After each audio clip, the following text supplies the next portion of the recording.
Hey everyone, welcome back to Sama, Sisters Against Mental Abuse. I am your host, Misty, and I wanted to quickly highlight this article. I did share it on our socials, but I wanted to give a little bit more background to it. And also, I want to preface this by saying this is not to scare anyone or to make you feel uncomfortable in your skin or to make you hate being a Black woman, but it's just to spread awareness, just so that you know what's going on. So when you see these red flags, take them seriously, or when you don't feel right in a situation or a place, notice your surroundings. Like, getting yourself to safety is what this is about. So I just want to say that. Also, I'm surprised that the Wall Street Journal shared this information, but I'm also glad that they did, because this is very sad, but it doesn't get any attention. I mean, we have Black femicide and the other Black women that do different marches and stuff like that, but we don't have as much media taking notice of this. So I wanted to highlight it. So I won't read the entire thing, but I will highlight some of the notes that I took. So when we get into the beginning of this article, it gives you the numbers, right? So some, 2,000 Black women and girls, not just Black women, were killed in 2021. And between 2019 and 2021, there was a 51% increase. I shudder to think what the numbers look like for last year, because then we're looking probably at an increase of maybe a total of 70% or something ridiculous. But this was also the largest jump for any racial or gender group in that same span of time. Of course, nationwide killings and murder and violence, all that stuff went up, but we are the ones that specifically saw the most increase. That being said, the number of unsolved homicides of Black women and girls went up 89% in 2020 and 2021 when we compare it with 2018 and 2019. Like, that's outrageous. So it was a huge jump. We're looking at the murders of Black women and girls going up by 51%, the unsolved cases going up 89%. So that tells me that we have a lot of murderers walking around free who are probably going to commit the same crime again. If not, like, just, violence. Even if it's not homicide, they're going to do something again. I want to bet on it. So they're killing us and they're getting away with it. And based on data, we know that women don't typically kill women. It's typically men that are doing this to us. And so these men are going to go out to other women because they're going to move on and they're going to do this again. So those men that I warned you about earlier, the ones that have violent past or things like that, they go out and they find new women to harass and victimize and hurt and eventually kill. So that's the first thing. But it's crazy to me that the murders of Black women rose more than any other group. And it's crazy because police typically can find whoever did the homicide when it's a woman. So, like, when there's a female victim, the chances of that being solved are much, much higher, but not for us. So we want to know why, especially like why these murders are not being solved. I scrolled down. So staffing shortages and deepening distrust of police they put some Black communities, but we know what it is, most Black communities. And so, and I hate to be that guy, but the distrust of police is a big issue in our communities, and we know it. We know this. So this distrust and uncooperation is hurting us now, right?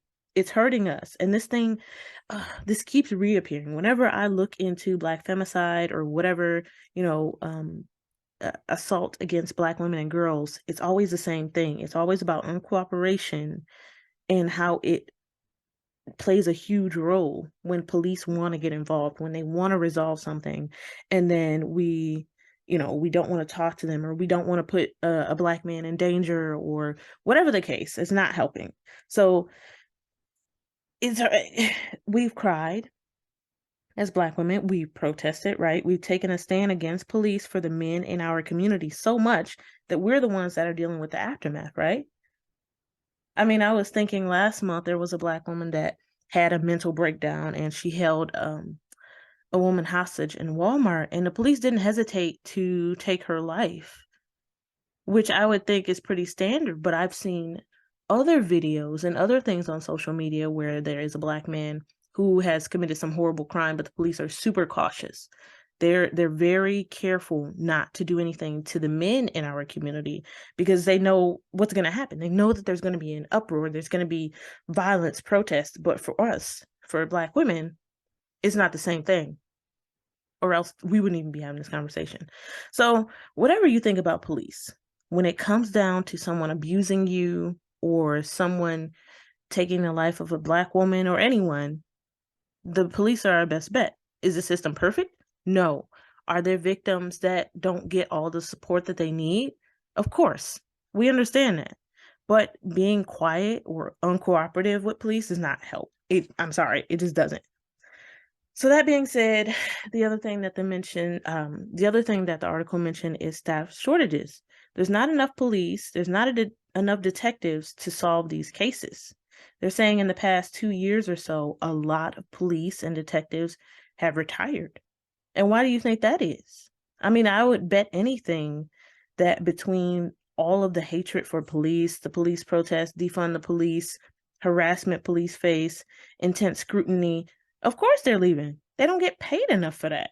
And I mean, I would do the same thing. Can you imagine just trying to do your job? You took a job with assuming that you're like a good cop or whatever, you take the job and you're like, oh yeah, I'm going to go in and I'm going to protect people. I'm going to keep bad guys off the street.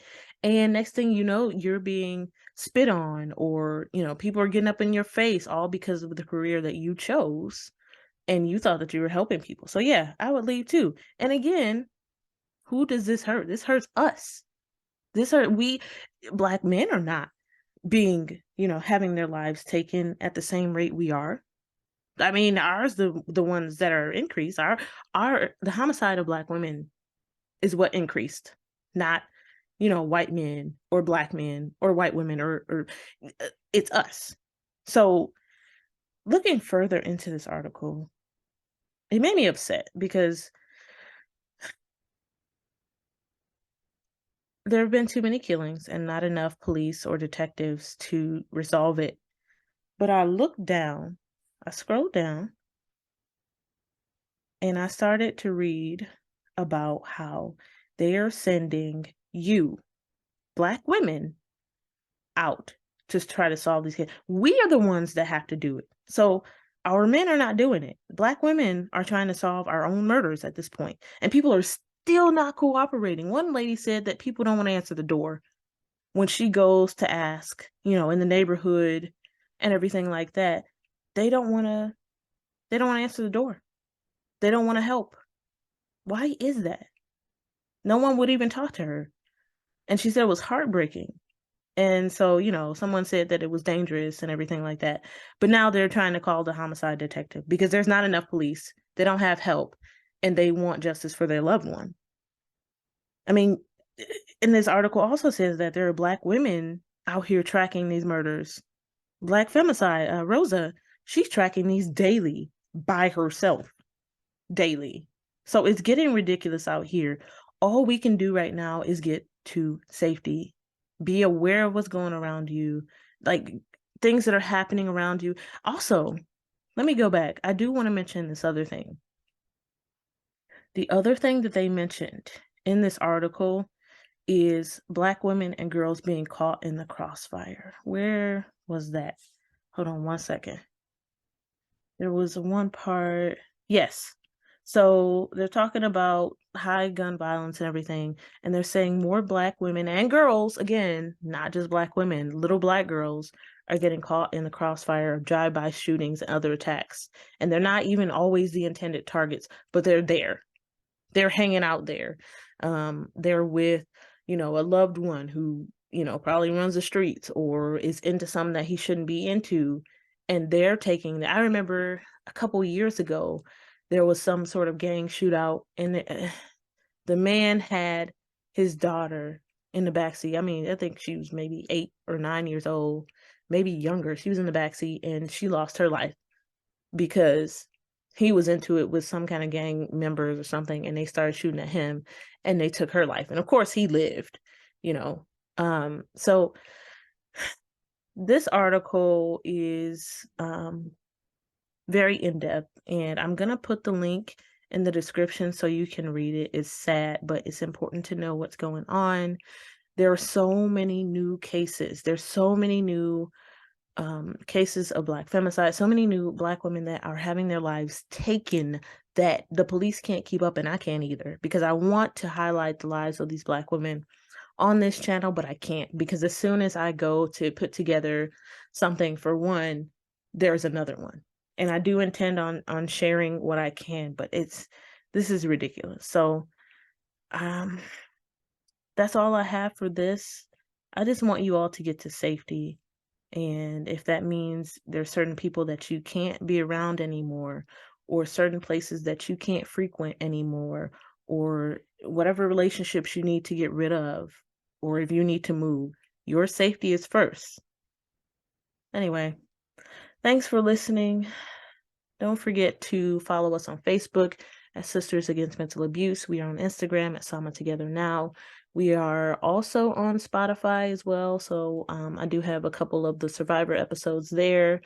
Don't forget to email at samatogethernow@gmail.com if you have questions, or if you would like to be on the show to share your story as a Black woman survivor, or if you would like to contribute, send me stories or whatever, just let me know. Again, that is samatogethernow@gmail.com. Just remember that mental abuse is abuse.